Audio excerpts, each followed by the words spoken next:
Welcome to 1369, the second counting. It has been 30 years since the days of shadow, when Angermore, guided by the hand of the prophet Zakez, almost consumed the world in darkness and uncertainty.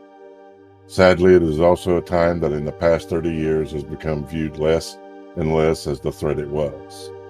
As the years continued their forward march, the arrogance of people allowed lessons that should have been passed to following generations to be forgotten. In Vern Dathar, the threat of war hangs heavy on the horizon. The peace between Iron Sage and Glandamir is a relic of the past. Tensions grow ever stronger as both kings, spurred by zealous generals and wicked advisors, draw closer to the point of no return. Rookspire having already fallen to the savage Glandamir army, now the hungry gaze lingers on both Iron Sage and the free cities. Filling the eyes of the wolf that is Glandamir upon them, the new mayor of the free cities, Mayor Major Baynard, has begun amassing a secret army. Troops are sequestered in the outlands, training day and night. Stealth operatives known as Ridge Runners constantly patrol the free city borders. The luxury of peace forgotten, the firm grip of determined self-preservation drives them. The Thu-Shigez Mountains are caught in the middle of Iron Sage and Glandamir. The 7 clans of Orc withdraw deeper into the Tuskspire after attacks upon them by the power of Zakez decimated their numbers and left them vulnerable to the savagery of man. Even the powerful Orc drums that resounded through the Iron Way have gone silent. In Sharkandor, life remains mostly rural, and the ways of the warmonger rejected. The cantons remain independent, and their alliances hold. The sword of hope and the despair that came with those centuries also not forgotten. Progress turns in some reaches. Cape Hope, once a sleepy port town, is now a thriving mecca of trade.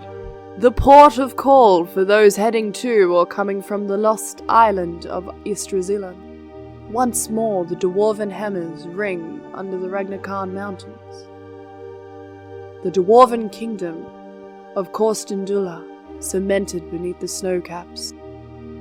Frenya, remaining a province of Teledagarios, influenced by the motherland, has forsaken the caste system that held so many in the grip of oppression. Beyond the Ragnarskan Mountains, to the east, the weeping wasteland remains uncharted, though a few of those secret societies are beginning to have tendrils seep into the mainland. To the south of the majestic mountains lies the Emerald Forest, remaining the front line against the denizens of the Nightmare Realm.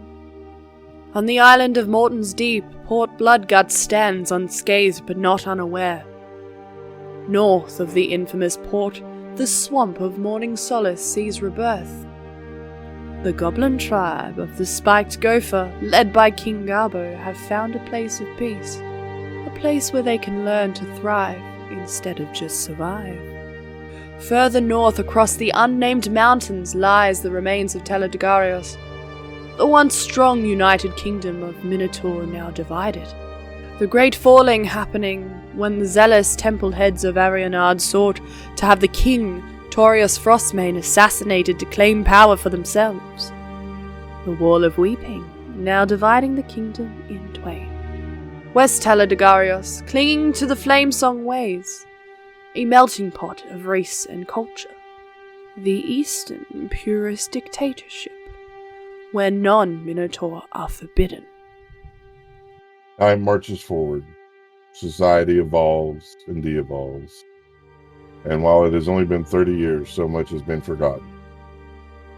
Yet there are those with keen eyes and long-suffering patience that remain cloaked in shadow, waiting for centuries, waiting for their time to come, for their time to emerge. That time has come. That time is now.